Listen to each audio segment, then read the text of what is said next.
तुम्ही कधी हे वाटलेले तिळगुळाचे लाडू ट्राय केलेत का? हे असे लाडू ना माझी आई, माझ्या आजी आणि आजोबासाठी बनवायचे.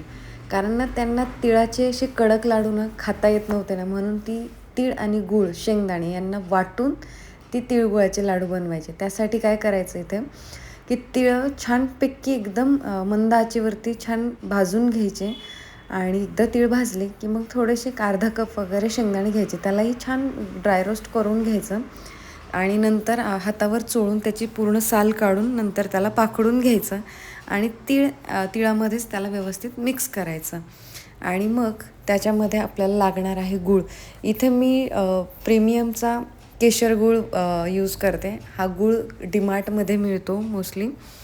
याला आपल्याला व्यवस्थित कापून घ्यायचं आहे आणि गूळ आपल्याला इथे साधारण 2 कप वगैरे गूळ लागणार आहे. गूळ आणि आपलं शेंगदाणे आणि तिळाचं मिक्सरच्या भांड्यामध्ये घ्यायचं आणि त्याला एक बारीक असं आपल्याला मिक्सरमधून काढून घ्यायचं आहे.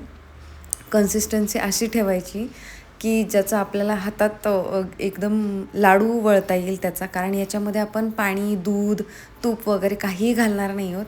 आपल्याला फक्त मिक्सर अशा पद्धतीने वाटून घ्यायचं आहे जेणेकरून त्याचा आपल्याला लाडू बांधता येईल. सगळं मिक्सचर व्यवस्थित वाटून झालं आहे आणि एकदा मी हातामध्ये त्याला चेक केलं की लाडू बांधता येतो का, तर हो, त्याचा व्यवस्थित लाडू बांधता येते. व्यवस्थित कन्सिस्टन्सी आहे पिठाची. मग त्याचे छानपैकी लाडू वळून घेतले आणि काही याच सारणापासून ना आपण तिळगुळाची पोळीसुद्धा बनवू शकतो. खूप छान होते ती.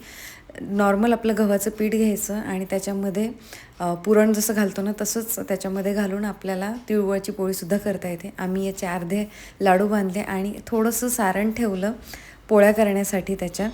तर तुम्ही पण ही रेसिपी नक्की ट्राय करा आणि व्हिडिओ आवडला असेल तर प्लीज लाईक, शेअर आणि सबस्क्राईब करा. Thanks for watching.